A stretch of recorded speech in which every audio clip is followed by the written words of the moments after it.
ಎಲ್ಲರಿಗೂ ನಮಸ್ಕಾರ ಸ್ನೇಹಿತರೆ. ಜಸ್ಟ್ ಫಾರ್ ಲೈಫ್ ಚಾನಲ್ಗೆ ನಿಮ್ಮೆಲ್ಲರಿಗೂ ಸ್ವಾಗತ. ಸ್ನೇಹಿತರೆ, ಇಂದು ನಾವು ಕೇಳಲಿರುವ ವಿಷಯ ಏನೆಂದರೆ 3 ದಿನಗಳ ಕಾಲ ಈ ರಾಶಿಗೆ ಗಜಕೇಸರಿ ರಾಜಯೋಗ, ಅಷ್ಟ ಐಶ್ವರ್ಯ, ನಿರೀಕ್ಷೆಗೂ ಮೀರಿದ ಲಾಭಗಳು ಈ ವಿಡಿಯೋದಲ್ಲಿ ತಿಳಿಯೋಣ. ಯಾರು ಸ್ಕಿಪ್ ಮಾಡದೆ ಕೊನೆವರೆಗೂ ನೋಡಿ, ಕೊನೆಯಲ್ಲಿ ಒಂದೇ ಒಂದು ಲೈಕ್ ಮಾಡಿ, ಹಾಗೆ ಸಬ್ಸ್ಕ್ರೈಬ್ ಮಾಡ್ಕೊಳ್ಳೋದನ್ನ ದಯವಿಟ್ಟು ಮರಿಬೇಡಿ. 12 ವರ್ಷಗಳ ನಂತರ ಗುರು ಮತ್ತು ಚಂದ್ರನ ಸಂಯೋಗವು ಮಿಥುನ ರಾಶಿಯಲ್ಲಿ ಸಂಭವಿಸಲಿದ್ದು, ಇದು ಅತ್ಯಂತ ಶಕ್ತಿಶಾಲಿ ಗಜಕೇಸರಿ ರಾಜಯೋಗವನ್ನು ಸೃಷ್ಟಿಸುತ್ತದೆ. ಪರಿಣಾಮವಾಗಿ ಮಿಥುನ, ತುಲಾ ಮತ್ತು ಕುಂಭ ರಾಶಿಯವರು ಹೊಸ ವರ್ಷದಲ್ಲಿ ಅನಿರೀಕ್ಷಿತ ಅಧಿಕ ಲಾಭಗಳು, ವೃತ್ತಿ ಪ್ರಗತಿ ಮತ್ತು ರಾಜಮನೆತನದ ಸೌಕರ್ಯಗಳನ್ನು ಅನುಭವಿಸಬಹುದು. ಈ ರಾಶಿಗಳ ಬಗ್ಗೆ ಮತ್ತಷ್ಟು ಮಾಹಿತಿ ಇಲ್ಲಿ ತಿಳಿಯೋಣ. ವೈದಿಕ ಜ್ಯೋತಿಷ್ಯದಲ್ಲಿ ಗುರುವನ್ನು ಸಂತೋಷ, ಅದೃಷ್ಟ ಮತ್ತು ಸಂಪತ್ತಿನ ಮುನ್ಸೂಚಕ ಎಂದು ಹೇಳಲಾಗುತ್ತದೆ. ಇದು ಒಂದು ರಾಶಿಯಲ್ಲಿ ಸರಿಸುಮಾರು 1 ವರ್ಷದವರೆಗೆ ಇರುತ್ತದೆ ಮತ್ತು ರಾಶಿ ಚಕ್ರದ ಮೂಲಕ ತನ್ನ ಸಂಚಾರವನ್ನು ಪೂರ್ಣಗೊಳಿಸಲು 12 ವರ್ಷಗಳು ಬೇಕಾಗುತ್ತದೆ. ಜ್ಯೋತಿಷ್ಯ ಲೆಕ್ಕಾಚಾರಗಳ ಪ್ರಕಾರ 2026ರ ಹೊಸ ವರ್ಷದ ಆರಂಭದಲ್ಲಿ ಗುರು ಮಿಥುನ ರಾಶಿಯಲ್ಲಿ ಇರುತ್ತಾನೆ. ಇದು ವಿವಿಧ ಗ್ರಹಗಳೊಂದಿಗೆ ಸಂಯೋಗಕ್ಕೆ ಕಾರಣವಾಗುತ್ತದೆ. ಇದು ಶುಭ ಮತ್ತು ಅಶುಭ ಯೋಗಗಳನ್ನು ಸೃಷ್ಟಿಸುತ್ತದೆ.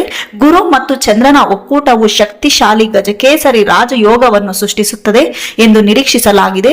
ಇದು ಕೆಲವು ರಾಶಿ ಚಕ್ರ ಚಿಹ್ನೆಗಳಿಗೆ ಕುಬೇರನ ಸಂಪತ್ತನ್ನು ಅನ್ಲಾಕ್ ಮಾಡಬಹುದು. 2026 ಹೊಸ ವರ್ಷದಲ್ಲಿ ಗಜಕೇಸರಿ ರಾಜಯೋಗವು ಯಾವ ರಾಶಿಗಳಿಗೆ ಪ್ರಯೋಜನವನ್ನು ನೀಡುತ್ತದೆ ಎಂಬುದು ತಿಳಿಯೋಣ. ಜ್ಯೋತಿಷ್ಯದ ಪ್ರಕಾರ ಚಂದ್ರನು ಜನವರಿ 2ರಂದು ಬೆಳಗ್ಗೆ 9:25ಕ್ಕೆ ವೃಷಭ ರಾಶಿಯಿಂದ ತನ್ನ ಪ್ರಯಾಣವನ್ನು ಪ್ರಾರಂಭಿಸಿ ಮಿಥುನ ರಾಶಿಯನ್ನು ಪ್ರವೇಶಿಸುತ್ತಾನೆ ಮತ್ತು ಜನವರಿ 4, 2026ರಂದು ಬೆಳಗ್ಗೆ 9:42ರವರೆಗೆ ಇಲ್ಲೇ ಇರುತ್ತಾನೆ. ಚಂದ್ರನು ಈಗಾಗಲೇ ಮಿಥುನ ರಾಶಿಯಲ್ಲಿರುವ ಗುರುವಿನೊಂದಿಗೆ ಒಂದಾದಾಗ ಗಜಕೇಸರಿ ರಾಜಯೋಗದ ಸಂಪೂರ್ಣ ಪರಿಣಾಮವು ಅನುಭವಕ್ಕೆ ಬರುತ್ತದೆ. ಶಾಸ್ತ್ರಗಳಲ್ಲಿ ಈ ರಾಜಯೋಗವು ಎಷ್ಟೇ ಶಕ್ತಿಶಾಲಿಯಾಗಿದೆ ಎಂದರೆ ಅದರ ಪ್ರಭಾವವು ಲಕ್ಷ್ಮೀ ದೇವಿಯ ವಿಶೇಷ ಆಶೀರ್ವಾದಗಳನ್ನು ಇವರ ಮೇಲಿರುತ್ತದೆ. ಸೌಕರ್ಯಗಳು ಮತ್ತು ಐಷಾರಾಮಿಗಳಿಂದ ತುಂಬಿದ ರಾಜ ಮನೆತನದ ಜೀವನ ನಡೆಸಲು ಕಾರಣವಾಗುತ್ತದೆ. ಮೊದಲನೆಯದು, ಮಿಥುನ ರಾಶಿಯವರ ಜಾತಕದಲ್ಲಿ ಗುರು ಮತ್ತು ಚಂದ್ರರ ಸಂಯೋಗವು ಲಗ್ನದಲ್ಲಿ ಸಂಭವಿಸಿದ್ದು ಜನರಿಗೆ ಗಜಕೇಸರಿ ರಾಜಯೋಗವನ್ನು ಸೃಷ್ಟಿಸುತ್ತದೆ. ಈ ಯೋಗವು ನಿಮ್ಮ ವ್ಯಕ್ತಿತ್ವವನ್ನು ಹೆಚ್ಚಿಸುತ್ತದೆ ಮತ್ತು ಅನೇಕ ಕ್ಷೇತ್ರಗಳಲ್ಲಿ ಪ್ರಯೋಜನಗಳನ್ನು ತರುತ್ತದೆ. ಉದ್ಯೋಗ ಮತ್ತು ವ್ಯವಹಾರದ ವಿಷಯಗಳಲ್ಲಿ ಹಿರಿಯರಿಂದ ಸಲಹೆ ಪಡೆಯುವುದು ಪ್ರಯೋಜನಕಾರಿಯಾಗಿದೆ. ಬೋಧನೆ, ರಾಜಕೀಯ ಅಥವಾ ಆಡಳಿತದಲ್ಲಿ ಯಶಸ್ಸು ಸಾಧ್ಯ. ನಿಮ್ಮ ಮಾತು ಪ್ರಭಾವಶಾಲಿಯಾಗಿರುತ್ತದೆ ಮತ್ತು ನೀವು ಇತರರಿಗೆ ಸ್ಫೂರ್ತಿ ನೀಡಬಹುದು. ನಿಮ್ಮ ಸಾಮಾಜಿಕ ಸ್ಥಾನಮಾನ ಹೆಚ್ಚಾಗುತ್ತದೆ. ಈ ಸಮಯವನ್ನು ಮದುವೆಗೆ ಶುಭವೆಂದು ಪರಿಗಣಿಸಲಾಗುತ್ತದೆ. ನಿಮ್ಮ ಆರ್ಥಿಕ ಪರಿಸ್ಥಿತಿ ಉತ್ತಮವಾಗಿರುತ್ತದೆ ಮತ್ತು ನೀವು ಆಧ್ಯಾತ್ಮಿಕತೆಯತ್ತ ಆಕರ್ಷಿತರಾಗಿರುತ್ತೀರಿ. ಇದು ಧಾರ್ಮಿಕ ಪ್ರಯಾಣಕ್ಕೆ ಅವಕಾಶಗಳನ್ನು ಒದಗಿಸುತ್ತದೆ. ಈ ಅವಧಿಯಲ್ಲಿ ನೀವು ಹೊಸ ಸ್ನೇಹಿತರನ್ನು ಮತ್ತು ಪ್ರಮುಖ ಸಂಪರ್ಕಗಳನ್ನು ಮಾಡಿಕೊಳ್ಳಬಹುದು. ಇದು ಭವಿಷ್ಯದಲ್ಲಿ ನಿಮಗೆ ಪ್ರಯೋಜನಕಾರಿ ಎಂದು ಸಾಬೀತುಪಡಿಸಲಾಗುತ್ತದೆ. ಈ ರಾಶಿ ಚಕ್ರ ಚಿಹ್ನೆಯ 7ನೇ, 9ನೇ ಮತ್ತು 5ನೇ ಮನೆಗಳನ್ನು ಲಕ್ಷ್ಮಿ ಮತ್ತು ವಿಷ್ಣು ಸ್ಥಾನ ಎಂದು ಕರೆಯಲಾಗುತ್ತದೆ. ಇದು ಸಕ್ರಿಯವಾಗಿರುತ್ತದೆ. ಇದು ಲಕ್ಷ್ಮಿ ಮತ್ತು ವಿಷ್ಣುವಿನ ವಿಶೇಷ ಆಶೀರ್ವಾದಕ್ಕೆ ಕಾರಣವಾಗುತ್ತದೆ.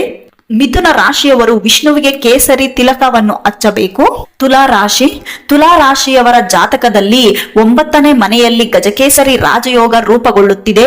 ಇದನ್ನು ಅತ್ಯಂತ ಶುಭವೆಂದು ಹೇಳಲಾಗುತ್ತದೆ. ಈ ಯೋಗದ ಪ್ರಭಾವದಿಂದ ತುಲಾ ರಾಶಿಯವರು ಅದೃಷ್ಟವನ್ನು ತಮ್ಮ ಪರವಾಗಿ ಕಂಡುಕೊಳ್ಳಬಹುದು. ಹೊಸ ವೃತ್ತಿ ಅವಕಾಶಗಳು ಉದ್ಭವಿಸುತ್ತವೆ ಮತ್ತು ನಿಮ್ಮ ಕೆಲಸವನ್ನು ಪ್ರಶಂಸಿಸಲಾಗುತ್ತದೆ. ಮೇಲಧಿಕಾರಿಗಳು ನಿಮ್ಮನ್ನು ಗೌರವಿಸುತ್ತಾರೆ. ಹೆಚ್ಚುವರಿಯಾಗಿ ಜೀವನದಲ್ಲಿ ಸಂತೋಷದ ಹೊಸ ಅಲೆ ಪ್ರಾರಂಭವಾಗಬಹುದು. ಕಠಿಣ ಪರಿಶ್ರಮ ಮತ್ತು ಸಮರ್ಪಣೆಯೊಂದಿಗೆ ನೀವು ಹೆಚ್ಚಿನ ಎತ್ತರವನ್ನು ತಲುಪಬಹುದು. ಹೊಸ ಉದ್ಯೋಗ ಅಥವಾ ವ್ಯವಹಾರವನ್ನು ಪ್ರಾರಂಭಿಸಲು ಬಯಸುವವರಿಗೆ ಈ ಸಮಯ ವಿಶೇಷವಾಗಿ ಅನುಕೂಲವಾಗಿರುತ್ತದೆ. ಈ ಅವಧಿಯಲ್ಲಿ ಕೈಗೊಂಡು ಅಪಾರ ಯಶಸ್ಸು ಮತ್ತು ಲಾಭವನ್ನು ತರುತ್ತದೆ. ಗುರುವಿನ 5ನೇ ಅಂಶವು ನಿಮ್ಮ ಲಗ್ನದ ಮೇಲೆ ಬೀಳುತ್ತದೆ. ಇದು ನಿಮ್ಮ ಆತ್ಮವಿಶ್ವಾಸವನ್ನು ಗಮನಾರ್ಹವಾಗಿ ಹೆಚ್ಚಿಸುತ್ತದೆ. ಹೆಚ್ಚುವರಿಯಾಗಿ ನಿಮ್ಮ 5ನೇ ಮನೆಯ ಮೇಲೆ ಗುರುವಿನ 9ನೇ ಅಂಶವು ನಿಮ್ಮ ಮಕ್ಕಳಿಂದ ಒಳ್ಳೆಯ ಸುದ್ದಿಯನ್ನು ತರಬಹುದು ಮತ್ತು ವಿದ್ಯಾರ್ಥಿಗಳು ಉನ್ನತ ಶಿಕ್ಷಣದಲ್ಲಿ ಉತ್ತಮ ಯಶಸ್ಸನ್ನು ಸಾಧಿಸಬಹುದು. ಶುಭ ಫಲಿತಾಂಶಗಳಿಗಾಗಿ ತುಲಾ ರಾಶಿಯವರು ಶುಕ್ರವಾರದಂದು ಲಕ್ಷ್ಮೀ ದೇವಿಗೆ ಬಿಳಿ ಸಿಹಿ ತಿಂಡಿಗಳನ್ನು ಅರ್ಪಿಸಬೇಕು. 3ನೇದಾಗಿ ಕುಂಭ ರಾಶಿ. ಹೊಸ ಅಧ್ಯಯನ ಮೂಲಗಳು ತೆರೆದುಕೊಳ್ಳುತ್ತವೆ. ಕುಂಭ ರಾಶಿಯಲ್ಲಿ ಜನಿಸಿದವರಿಗೆ ಗುರು ಸೃಷ್ಟಿಸಿದ ಗಜಕೇಸರಿ ಯೋಗ ಬಹಳ ಪ್ರಯೋಜನಕಾರಿಯಾಗಬಹುದು. ಈ ರಾಜಯೋಗವು ಈ ರಾಶಿಯ 5ನೇ ಮನೆಯಲ್ಲಿ ರೂಪುಗೊಳ್ಳುತ್ತಿದೆ. ಪರಿಣಾಮವಾಗಿ ಈ ರಾಶಿಯಲ್ಲಿ ಜನಿಸಿದವರ ಆರ್ಥಿಕ ಪರಿಸ್ಥಿತಿ ವೇಗವಾಗಿ ಸುಧಾರಿಸಬಹುದು. ದೀರ್ಘಕಾಲೀನ ವ್ಯರ್ಥ ಖರ್ಚುಗಳನ್ನು ತಡೆಯಲಾಗುತ್ತದೆ ಮತ್ತು ಉಳಿತಾಯವನ್ನು ಸಾಧಿಸಲಾಗುತ್ತದೆ. ಹೊಸ ಮತ್ತು ಸ್ಥಿರ ಆದಾಯದ ಮೂಲಗಳು ತೆರೆದುಕೊಳ್ಳಬಹುದು.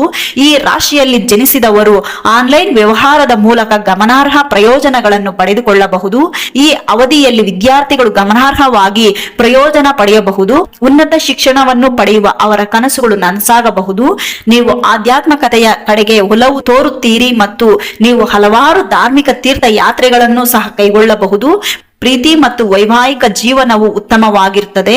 ಶುಭ ಫಲಿತಾಂಶಗಳಿಗಾಗಿ ಕುಂಭ ರಾಶಿಯವರು ಬಜರಂಗ ಬಲಿ ಪೂಜೆ ಮಾಡಬೇಕು. ಹನುಮಾನ್ ಚಾಲೀಸ್, ಲಕ್ಷ್ಮಿ ಮತ್ತು ವಿಷ್ಣು ಸಹಸ್ರನಾಮ ಪಠಿಸಬೇಕು. 3 ದಿನಗಳ ಕಾಲ ಈ ರಾಶಿಗೆ ಗಜಕೇಸರಿ ರಾಜಯೋಗ ಅಷ್ಟ ಐಶ್ವರ್ಯ ನಿರೀಕ್ಷೆಗೂ ಮೀರಿದ ಲಾಭಗಳನ್ನು ಈ 3 ರಾಶಿಗಳು ಪಡೆದುಕೊಳ್ಳುತ್ತಾರೆ. ಸ್ನೇಹಿತರೆ, ನೀವ್ಯಾರಾದರೂ ಈ ರಾಶಿಯವರಾಗಿದ್ದರೆ ನಮಗೆ ಕಮೆಂಟ್ ಮಾಡಿ, ಶೇರ್ ಮಾಡಿ. ಈ ಮಾಹಿತಿ ನಿಮಗೆ ಉಪಯುಕ್ತವಾಗಿದೆ ಎಂದರೆ ಲೈಕ್ ಮಾಡಿ, ಶೇರ್ ಮಾಡಿ. ನಮ್ಮ ಚಾನಲ್ ಸಬ್ಸ್ಕ್ರೈಬ್ ಮಾಡುವುದನ್ನು ದಯವಿಟ್ಟು ಮರಿಬೇಡಿ. ನಿಮ್ಮ ರಾಶಿಗೂ ಇಂತಹ ರಾಜಯೋಗ ಯಾವಾಗ ಬರುತ್ತದೆ ಎಂಬ ಮಾಹಿತಿ ಬೇಕಾದರೆ ಕಮೆಂಟ್ ಮೂಲಕ ನಿಮ್ಮ ರಾಶಿಯ ಹೆಸರನ್ನು ಬರೆಯಿರಿ. ಸ್ನೇಹಿತರೆ, ಈ ವಿಡಿಯೋ ನಿಮಗೆ ಅರ್ಥ ಆಗಿದೆ ಎಂದರೆ ಈ ವಿಡಿಯೋನ ಇಲ್ಲಿವರೆಗೂ ಕೇಳಿದಕ್ಕೆ, ನೋಡಿದಕ್ಕೆ ನಿಮ್ಮೆಲ್ಲರಿಗೂ ಧನ್ಯವಾದಗಳು ಸ್ನೇಹಿತರೆ. Thank you so much.